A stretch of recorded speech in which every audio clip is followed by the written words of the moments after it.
1 aos Coríntios 3, do verso 18 ao verso 23, diz assim o texto: Ninguém se engane a si mesmo. Se alguém dentre vós se tem por sábio neste século, faça-se estulto para se tornar sábio.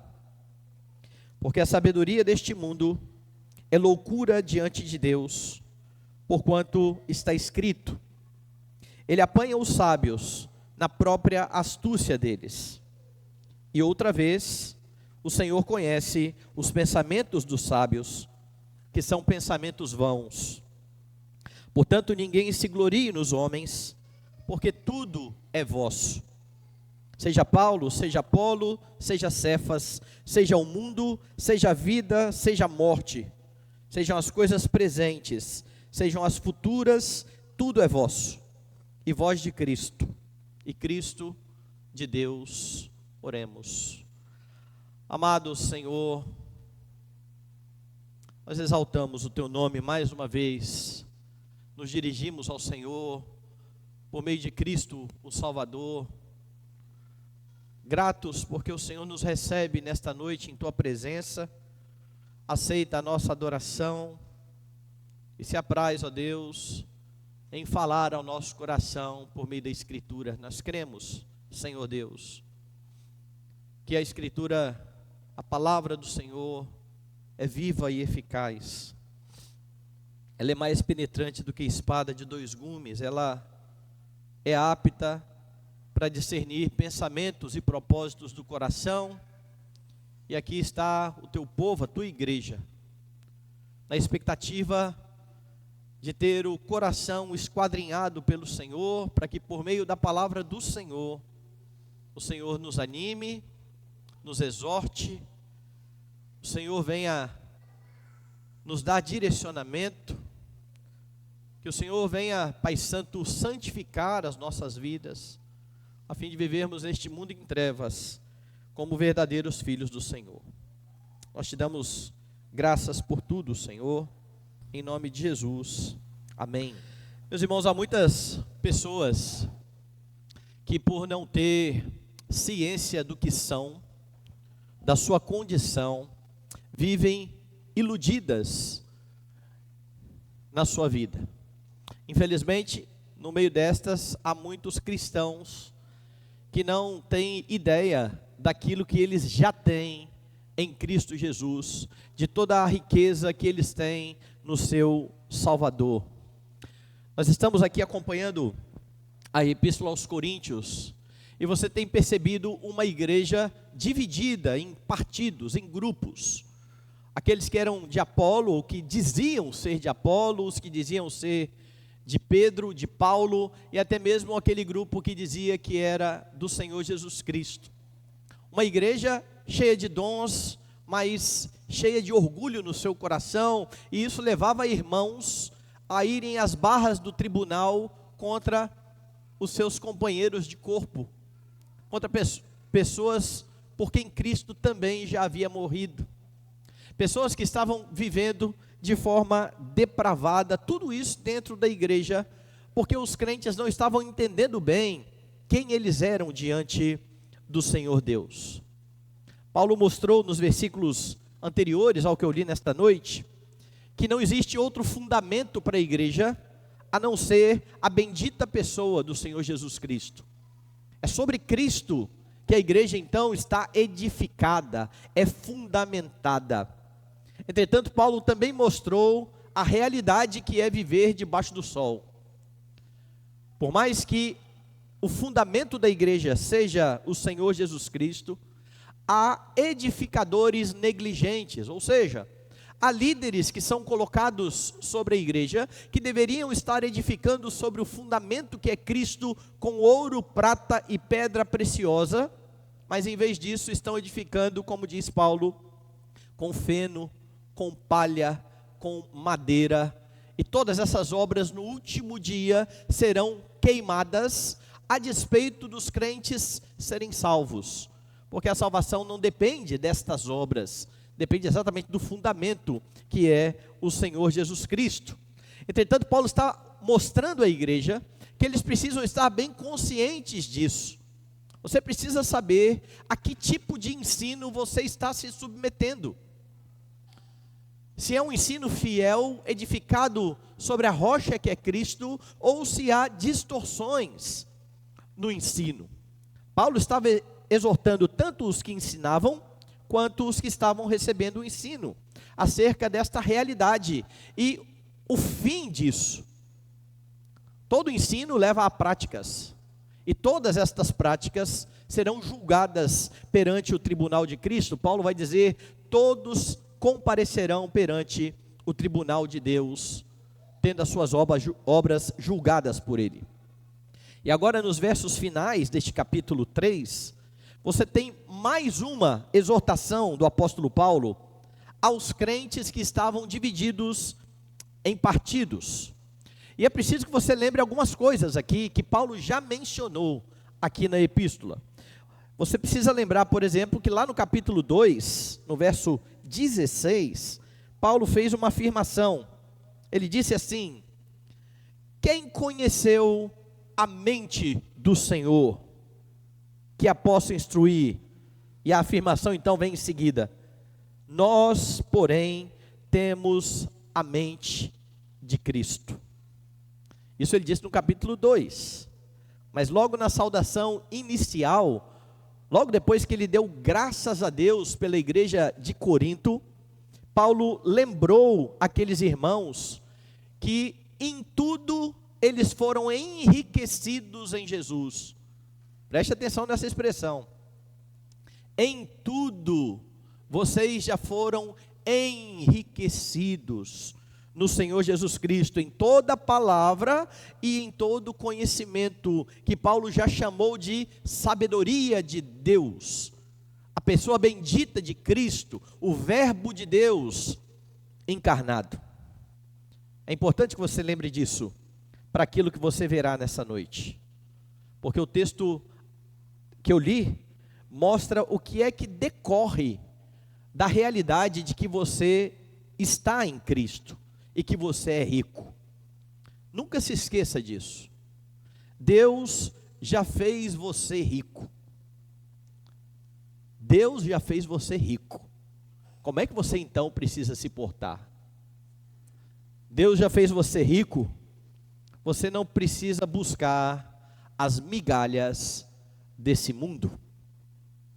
Pense aí que Paulo já havia, meus irmãos, falado de forma muito dura no finalzinho da sessão anterior, que se alguém destruísse o santuário de Deus, esta pessoa também seria destruída por Deus. Paulo está fazendo referência aos falsos mestres e ao falso ensino, porque tudo o que estava ocorrendo na igreja era por conta do ensino equivocado da palavra de Deus. Isso demonstra então que havia de fato falsos mestres em Corinto, se afastando da doutrina verdadeira e arrastando os seguidores após eles. Daí então vem a exortação do verso 18, dê uma olhada. Ninguém se engane a si mesmo. Ninguém se engane a si mesmo. A exortação é a todos, aos mestres que estavam ensinando errado, àqueles que estavam aderindo ao ensino errado. Ninguém se engane a si mesmo, ou ninguém se auto-engane.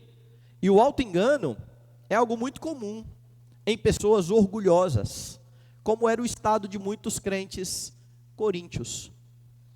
Por orgulho, em vez de reconhecer o pecado, muitos poderiam tentar argumentos a fim de justificar as suas obras. Eles estão fazendo algo, eles são repreendidos e em vez de dizer perdão, eles tentam arrumar uma razão, eles tentam encontrar alguma justificativa para aquilo que eles estão então fazendo. Argumentos estes não pautados na Escritura, argumentos pautados na sabedoria do mundo. É por isso que Paulo então está alertando. Continua lá no verso 18. Ninguém se engane a si mesmo. Se alguém demonstra Se alguém dentre vós se tem por sábio neste século, faça-se estulto para se tornar sábio. Se alguém se tem por sábio, resumindo a frase, você precisa se ter por estulto. E em princípio isso parece um conselho tolo. Como é que alguém sábio vai se fazer de tolo? Não deveria ser o contrário? Se alguém aí é tolo, é melhor buscar sabedoria.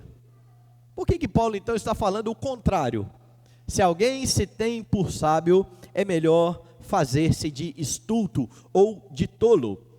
Porque aqueles que se viam como sábios, meus irmãos, eram os que estavam abraçando a sabedoria desse mundo, e pautados na sabedoria desse mundo, eles viam a si mesmos como pessoas sábias.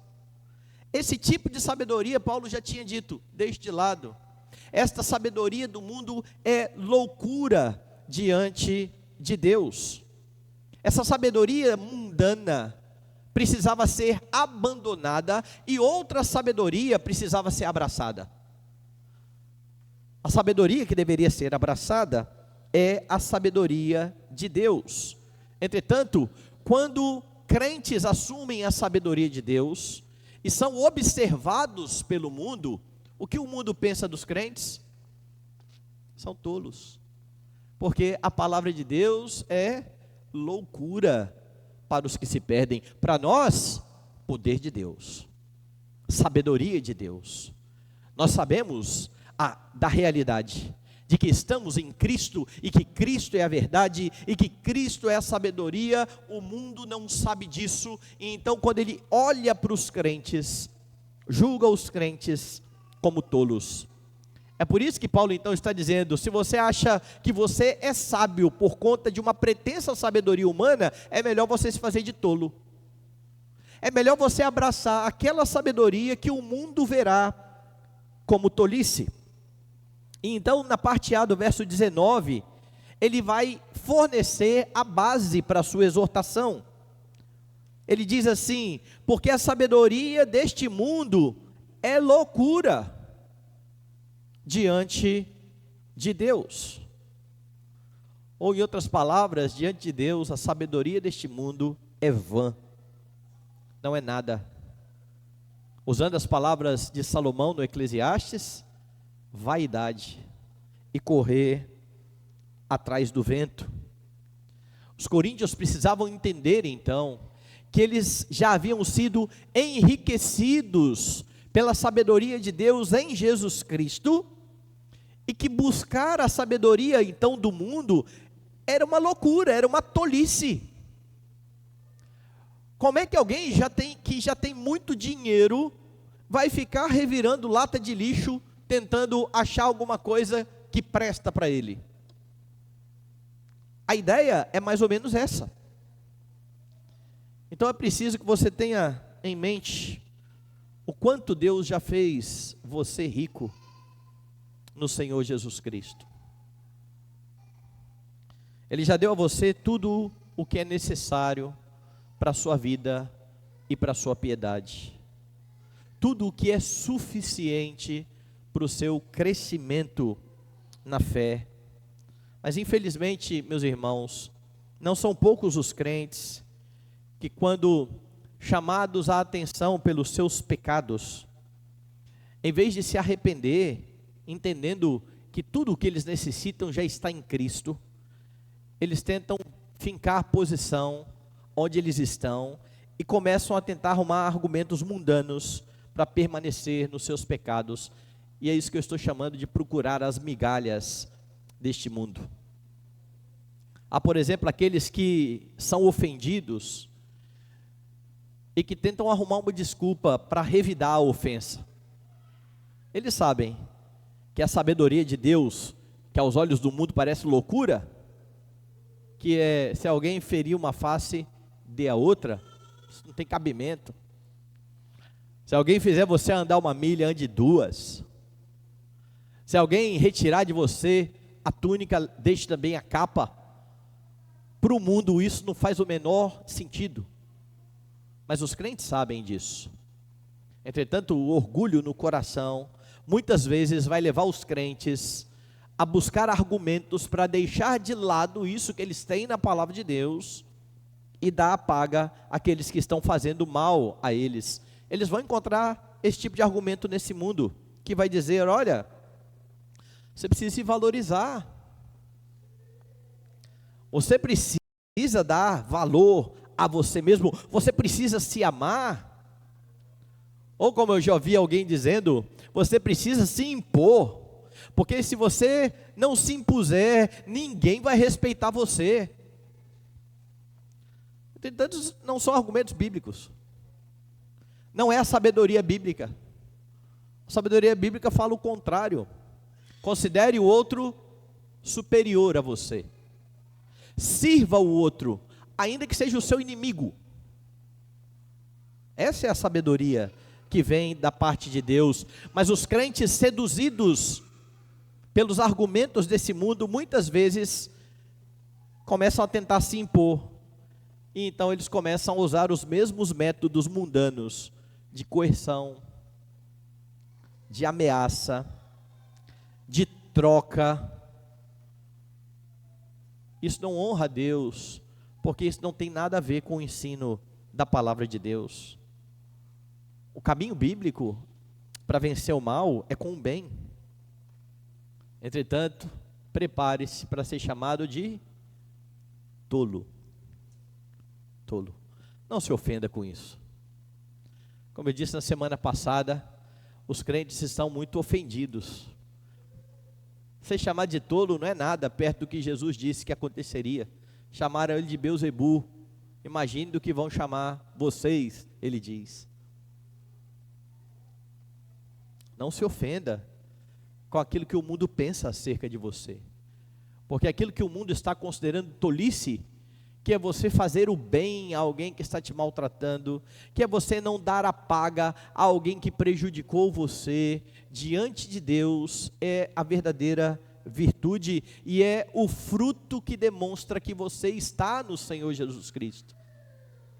Porque não há, meus irmãos, forma de fazer isso, outra forma de fazer isso, senão ligado a Cristo.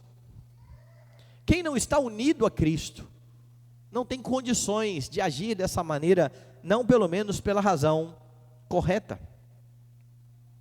Você está disposto a ser visto como tolo, ao colocar em prática a palavra de Deus, ou você é daqueles que buscam justificar o pecado com argumentos mundanos? Isso acontece em várias instâncias. Você tem, por exemplo, o glutão, que ganha peso e coloca a culpa na sua condição de saúde, em vez de reconhecer o seu pecado. E por vezes eu recebo alguém para conversar sobre isso, e entra sempre essa conversa de peso, de eu estou engordando, e o papo do gordinho é o mesmo. E aqui é o gordinho falando. E eu sempre falei isso para os meus aconselhados. Falo, você está conversando com um gordo. Então, por mais que não pareça hoje, eu já fui mais. Então, tudo que você falar assim, eu engordo porque eu como tão pouco, eu não sei por que eu engordo, deve ser algum problema de tireoide.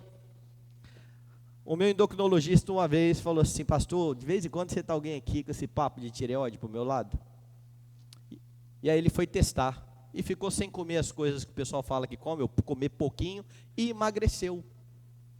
Tem até um jogador famoso, que ficou famosa a história dele, de que ele engordou muito depois que ele parou de jogar bola. Ele foi o maior do mundo atlético. Depois que parou de jogar, ficou gordão. E então, pegaram no pé dele, ele falou que ele tinha problema de tireoide. Bastou a emissora de televisão oferecer dinheiro para ele emagrecer, que ele ficou fininho. Que negócio é esse de tireoide subornável desse jeito? Mas não é muito mais fácil eu colocar a culpa na minha condição de saúde? É. Mas isso é tentar procurar argumento mundano para justificar o meu pecado. Ou o avarento, que em vez de ajudar o próximo, de contribuir com o reino de Deus, começa a justificar dizendo assim: não, eu preciso cuidar da minha família. E a realidade é que ele está gastando muito com o supérfluo. com aquilo que ele não precisava gastar, mas para não ajudar o próximo, não ajudar o reino de Deus, eu arrumo algum tipo de argumento. De várias maneiras, você pode acabar se auto-enganando, buscando argumentos mundanos, buscando a pretensa sabedoria mundana, a fim de continuar a sua vida do jeito que está. É preciso lembrar, você é rico em Cristo. A palavra de Deus é riqueza suficiente para que você lide com as questões da sua vida e de forma muito sincera, coloque a sua vida diante do Senhor, peça perdão pelos seus pecados, alcance redenção em Cristo. Os coríntios viviam em partidos, havia justificativa para isso. Eles gostavam da retórica. Havia judeus, estavam acostumados com milagres. É por isso que Paulo já disse, alguns querem milagres, outros querem sabedoria. Nós pregamos Cristo crucificado. Escândalo para o judeu e loucura para o gentio. E é por conta disso que Paulo continua e faz um alerta na parte B do versículo 19. Dê uma olhada. Porquanto está escrito, ele apanha os sábios na própria astúcia deles. E outra vez, o Senhor conhece os pensamentos dos sábios, que são pensamentos vãos. Então vamos com calma aqui. Paulo está fazendo duas citações do Antigo Testamento. A primeira citação, que está no verso 19, é uma citação retirada literalmente do capítulo 5 do livro de Jó. E a ideia ali no contexto é que Deus torna a própria pretensa sabedoria humana numa armadilha para aqueles que se utilizam desse tipo de sabedoria.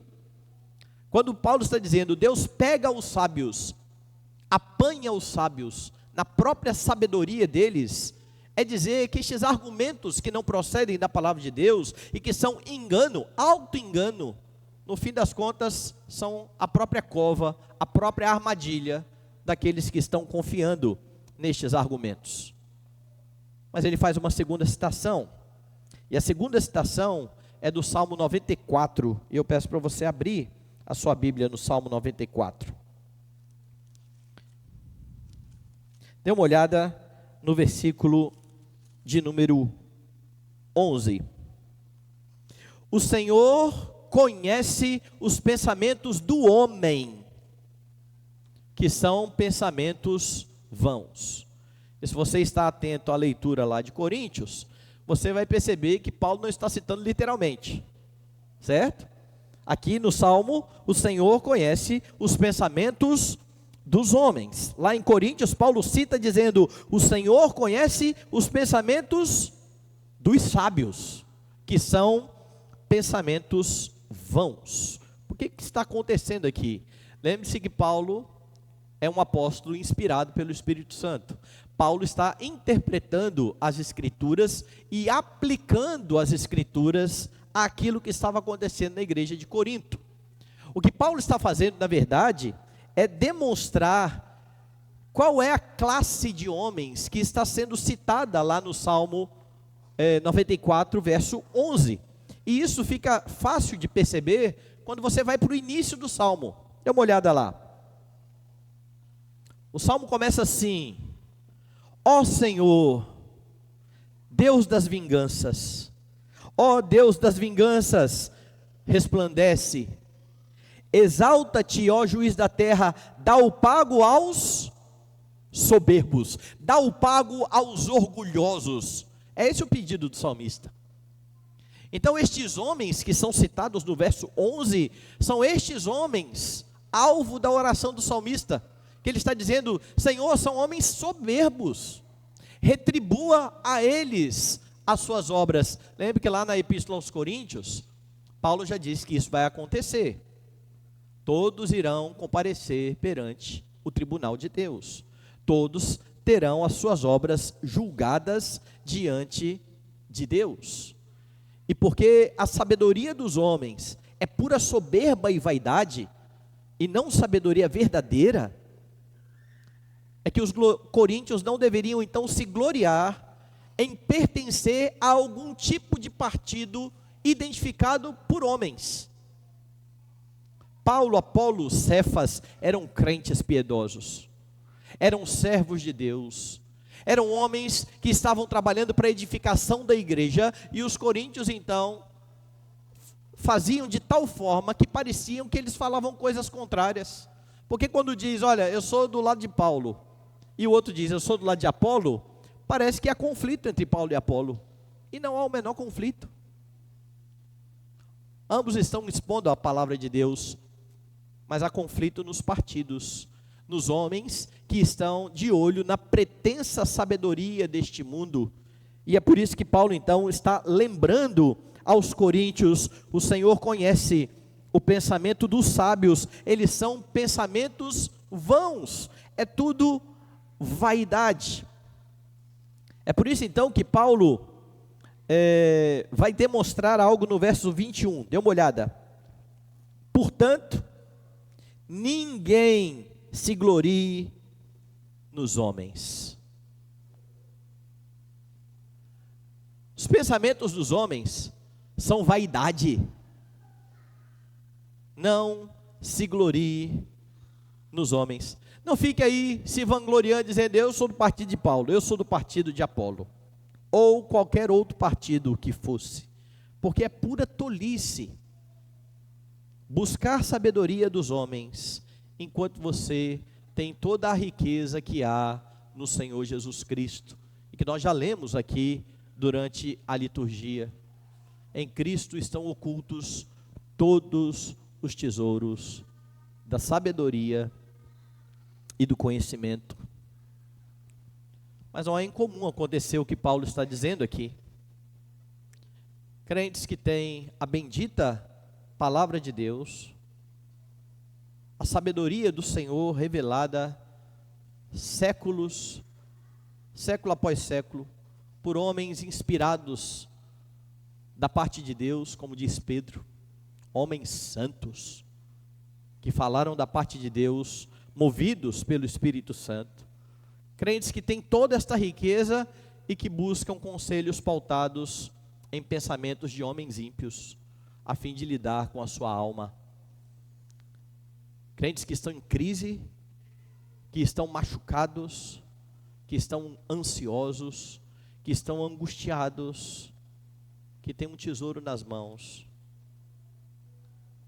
que têm igreja, que têm irmãos para aconselhar uns aos outros, mas que buscam conselhos pautados em filosofias apóstatas.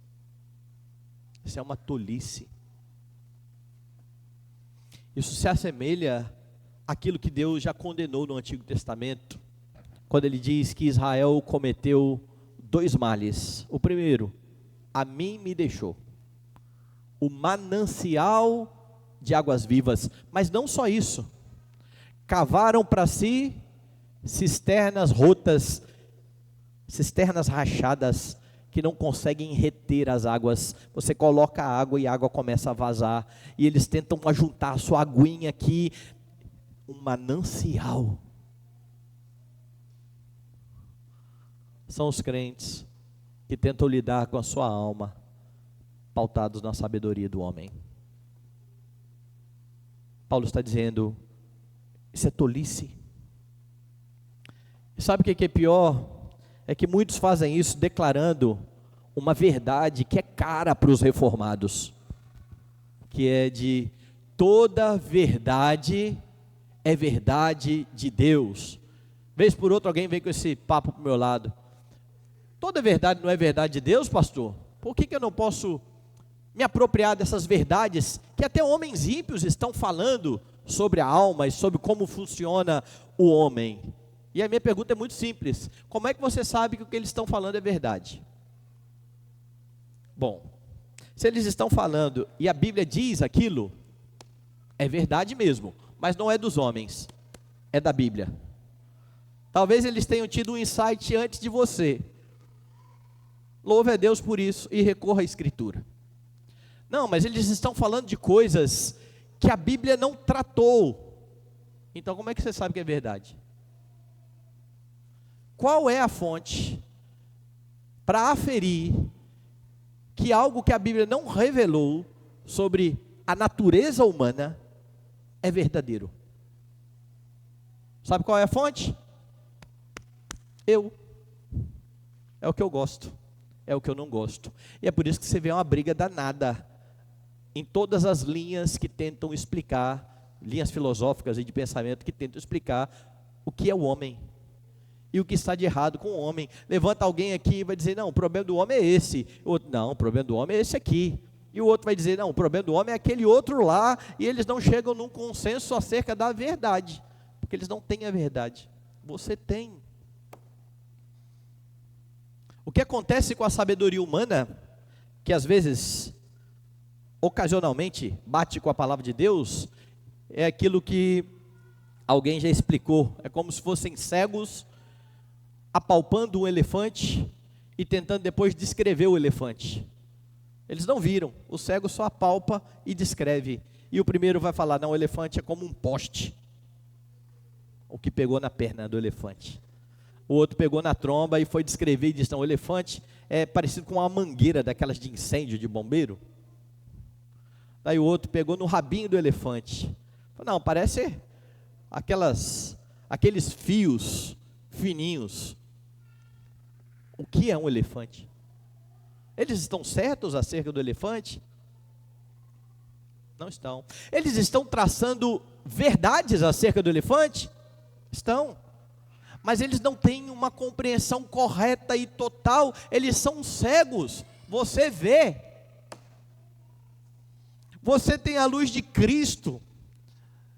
Então cada uma dessas linhas que fala o problema do homem é sexo, o problema do homem é dinheiro, o problema do homem é o ambiente, o problema do homem envolve tudo isso.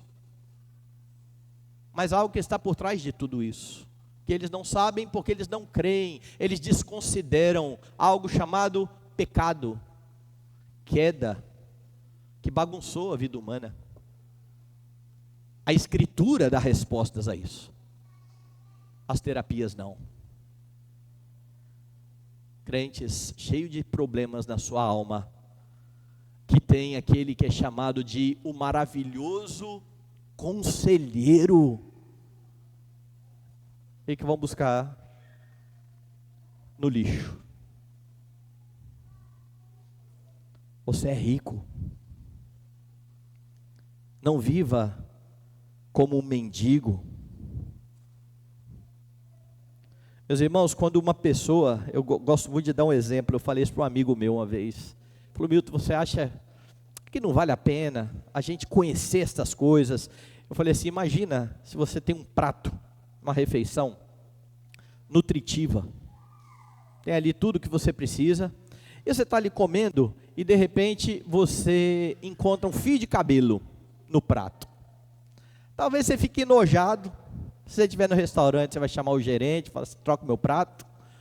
Mas o fato de ter um fio de cabelo num prato nutritivo, não faz com que aquele prato fique menos nutritivo. É só nojento, mas você tira o cabelo e comendo é nutritivo. Certo? Outra coisa diferente disso, eu falei com um amigo meu, você pegar uma peruca e começar a vasculhar a peruca. E de repente você acha uma ervilha. Isso aqui é bom demais, vai me alimentar isso aqui. E você come ervilha.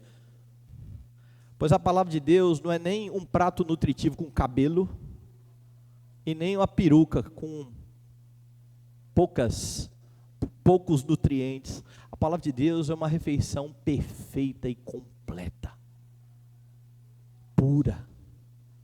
Você não precisa ficar procurando essa pretensa sabedoria do homem para lidar com os males da sua alma, porque você já tem tudo para a sua vida e para a sua piedade. A gente cantou isso essa noite. A lei do Senhor é perfeita e restaura a alma. Mas como eu sempre digo, algumas coisas cantadas são muito bonitas, né? Para viver às vezes é mais difícil. Você tem toda esta riqueza, não busque as migalhas do mundo. Mas Paulo fala mais. Paulo vai mostrar que Deus já te fez rico, portanto, você precisa usufruir daquilo que Ele já deu a você. E Paulo vai fazer algo maravilhoso aqui nesse texto, porque veja, ele já demonstrou que é uma tolice se vangloriar na sabedoria humana. E agora ele vai fazer um contraponto bastante interessante a tudo isso. Veja a partir do verso B, da parte B do verso 21. Eu vou ler todo o verso para você entender o contexto. Portanto, ninguém se glorie nos homens. Agora vem a contrapartida. Porque tudo é vosso. Tudo é vosso. Seja Paulo, seja Apolo, seja Cefas, seja o mundo, seja a vida, seja a morte, sejam as coisas presentes, sejam as futuras. Tudo é vosso. E agora Paulo quer conscientizar os coríntios acerca da sua riqueza, daquilo que eles têm. Paulo está invertendo, meus irmãos, totalmente o pensamento dos coríntios. Porque o que os coríntios faziam? Os coríntios declaravam assim: eu sou de Paulo. O outro grupo dizia: eu sou de Apolo, eu sou de Cefas, eu sou de Cristo. E eu já mencionei aqui que isso não era verdade. Porque se esse grupo fosse de Cristo mesmo, eles não estavam se dividindo. Eles não estavam sendo facciosos, como eles estavam sendo. Mas eles estão aí, cada um se vangloriando que era de alguém. Eu sou de Paulo, eu sou de Pedro, eu sou de Apolo. E Paulo está dizendo que tudo, incluindo Paulo, Apolo e Pedro, pertence aos crentes. Não são os crentes que são de Paulo, é Paulo que é dos crentes. É isso que Paulo está dizendo aqui. Os crentes não são de Apolo. Apolo é que pertence à igreja. Apolo é que como mestre foi dado aos crentes. Alguém já disse que esse texto aqui é como se fosse o inventário da igreja. É como se Paulo estivesse fazendo o inventário de tudo que a igreja possui. Vocês querem saber o que vocês possuem? Vocês possuem Paulo, Apolo, Pedro, vocês possuem o mundo, vocês possuem tudo. Tudo é da igreja. Pensem como Paulo está invertendo aqui o raciocínio. Tudo pertence à igreja do Senhor, porque a igreja é co-herdeira com o Senhor Jesus Cristo. E eu volto a repetir, a igreja não é de Paulo, a igreja não é de Apolo. Paulo, Apolo e os demais mestres colocados pelo Senhor para a edificação do povo é que são da igreja. É essa a lógica. E a igreja é rica, porque tem mestres como Paulo e Apolo e Pedro. Você não deve, então, colocar os mestres cristãos no lugar de Cristo, mas deve usufruir da bênção de ter pessoas dotadas pelo Senhor, para que a igreja seja edificada, porque os dons foram distribuídos pelo Senhor da igreja, para a edificação dos crentes, a fim de que eles sejam aperfeiçoados a cada dia, a fim de serem como Cristo Jesus, o varão perfeito, a fim de que a igreja seja tão firme, que não seja levada por ventos de doutrina. Então o fato de Deus ter dado a certos homens a capacidade para o ensino, e a alguns homens uma capacidade bastante elevada para o ensino, não é um fim em si mesmo. Não é para que eles vão bem na sua profissão. Não é para que eles alcancem proeminência. É por isso que quando a igreja começa a exaltar homens, ela está pecando e ela está servindo de tropeço para estes homens. Porque a despeito deles não fomentarem muitas vezes isso, eles podem se encher de orgulho quando eles começam a achar: eu sou relevante mesmo, viu? Eu sou importante para a igreja mesmo. Não, o importante para a igreja é Cristo, que dotou você. que usa você como um instrumento bendito, onde Ele quer usar. Deus chama mestres para edificar a igreja e não para tornar célebres o seu próprio nome. Levando em conta aqui que o que Paulo está dizendo, que tudo pertence aos crentes, você precisa usufruir do ensino dos mestres. Tudo pertence a você, tudo foi dado a você como igreja, mas você tributa a glória a quem capacitou os mestres. A glória não é deles, a glória não é do instrumento, a glória é de quem usa o instrumento. Eu acho bastante interessante o capítulo 10 de Isaías, porque ali no capítulo 10 de Isaías, Deus usa uma figura exatamente assim. Deus começa um texto de juízo, dizendo lá, depois você confere: ai da Assíria, a Assíria é o cetro da minha ira, eu estou tomando a Assíria na minha mão para castigar Israel, mas a Assíria acha que é ela que está fazendo isso, e isso é como se a vara brandisse aquele que está segurando a vara, ou em outras palavras, é como se essa caneta aqui estivesse dizendo assim: olha como eu balanço o pastor Milton. A figura é exatamente essa, não tem cabimento, a glória não é da caneta. Olha, essa caneta deixa a minha letra mais bonita, mais feia. Eu sei que tem canetas melhores de escrever do que outras, mas quem escreve é você. E se você der uma caprichadinha, pode ser até com a caneta ruim, vai sair uma letra boa, não vai funcionar comigo. Qualquer caneta vai sair em letra feia comigo. Instrumentos. Mestres da igreja são instrumentos dados à igreja. Paulo é de vocês, Apolo é de vocês, Pedro é de vocês. Para com esse negócio de dizer eu sou de Paulo, eu sou de Apolo e eu sou de Cefas. Mas não só os mestres pertencem à igreja, Paulo fala mais. A parte B do versículo 22. Seja o mundo, seja a vida, seja a morte, sejam as coisas presentes, sejam as futuras, tudo é vosso.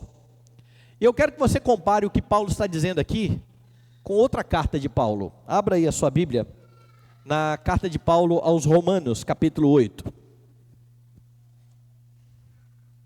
Dê uma olhada no verso 35. E aqui Paulo faz uma pergunta: quem nos separará do amor de Cristo? É essa a pergunta. E o contexto aqui é exatamente as tribulações pelas quais os crentes passam nesse mundo.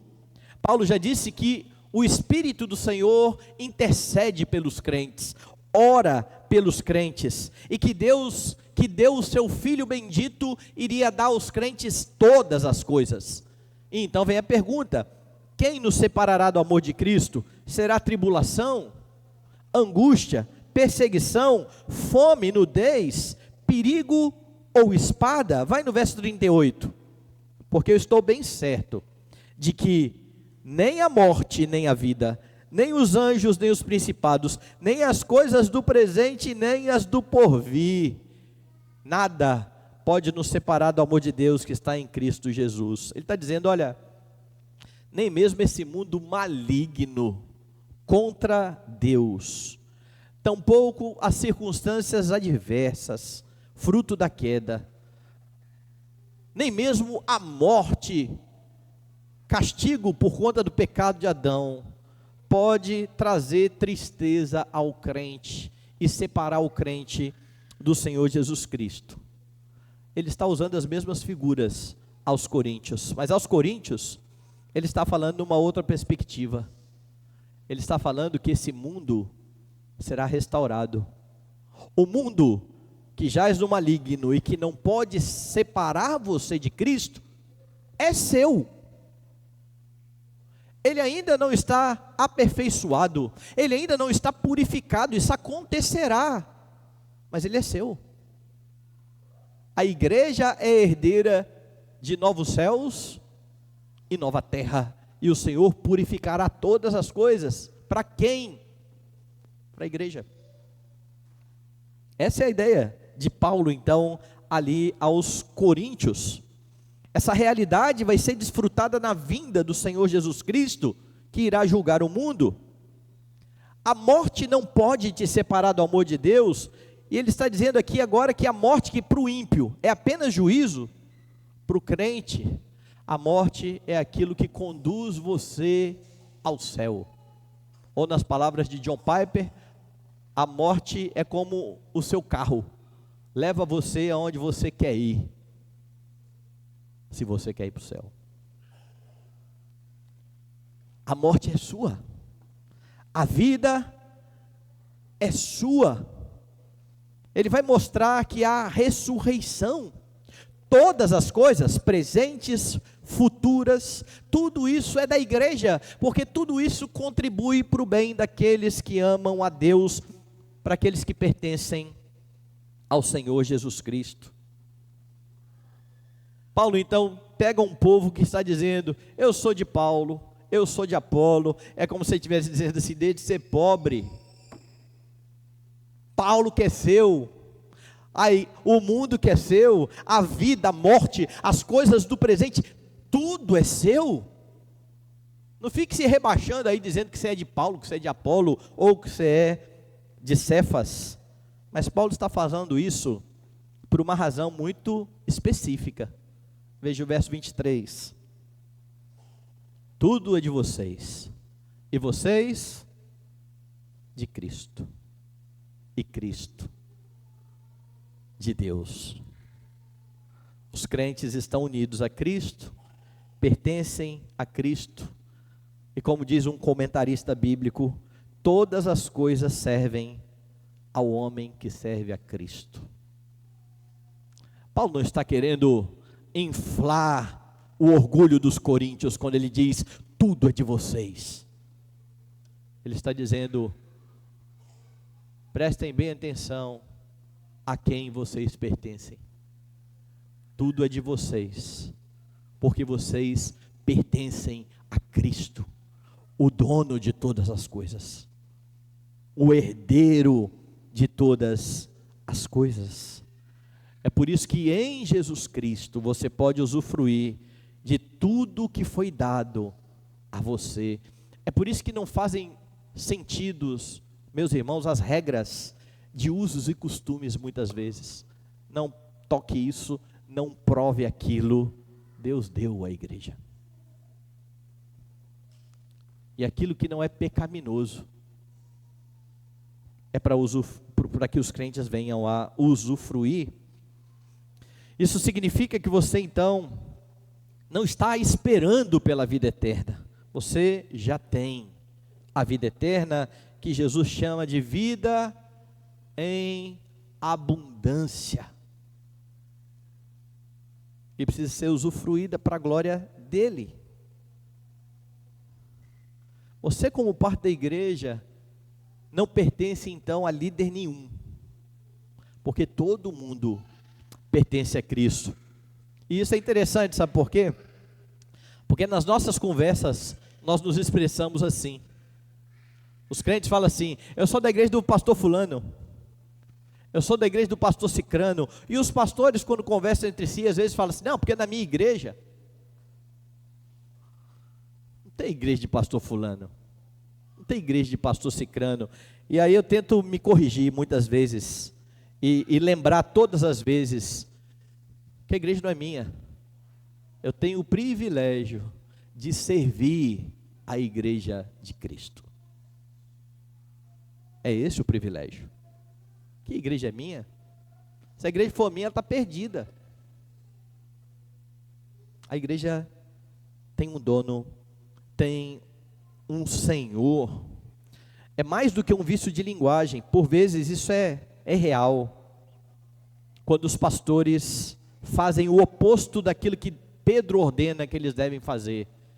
Eles não podem ser dominadores do rebanho. E eles querem ser donos dos crentes.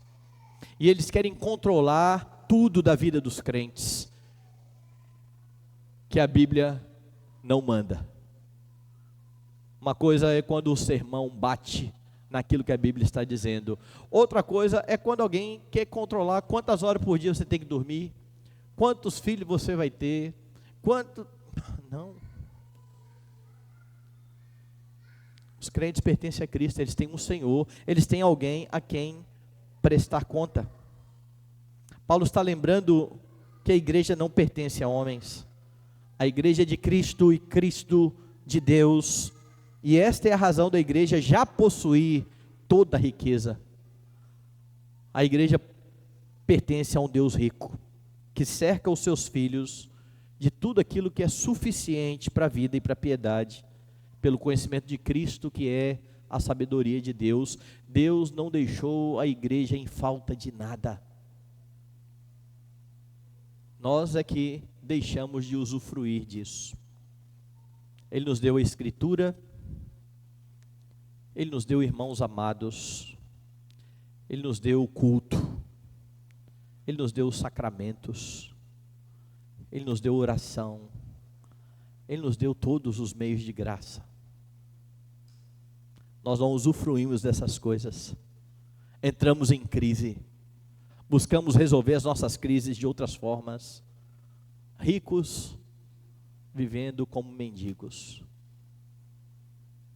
Deus já fez você rico, nunca se esqueça disso, porque ao se esquecer disso, você irá buscar as migalhas do mundo. Tem muito crente encantado pelas coisas desse mundo, achando que descobriram o ouro, que não passa de pirita. Você sabe o que é pirita? Pirita é o chamado ouro de tolo. Engana, parece precioso, não vale nada. São os crentes encantados pela sabedoria desse mundo. Usufrua daquilo que foi dado a você. Tudo já foi dado por Deus a você. O grande problema, irmãos, é que muitos crentes buscam conhecer o que este mundo tem a oferecer, estão antenados nas novidades, nas pesquisas, ao mesmo tempo em que desprezam o estudo da palavra de Deus, o conhecimento de Cristo por meio das Escrituras. Se fossem tão dedicados no conhecimento das Escrituras, como são nos seus empregos seculares, já seriam maduros, já seriam firmes na fé, mas muitos se encontram como os coríntios, crianças em Cristo, que precisam de leite para beber. Você precisa crescer no conhecimento de Cristo, Senhor da igreja, porque a Ele tudo pertence. E conhecendo a cada dia mais, você estará apto a rejeitar aquilo que se apresenta a você como sabedoria, mas que não passa de vã filosofia. Você poderá viver por meio da sabedoria de Deus, sem o receio, sem o medo de ser visto como um tolo por esse mundo, porque quando o Senhor julgar todas as coisas, estes que se acham sábios e que julgam aqueles que abraçam a palavra de Deus tolos, lamentarão por ter desprezado tamanha riqueza, por estarem tanto tempo enganados sobre a sua real situação. Deus fez você rico, você está em Cristo, aquele em quem estão ocultos todos os tesouros da sabedoria e do conhecimento. Viva em acordo com essa realidade. Você é co-herdeiro com Ele.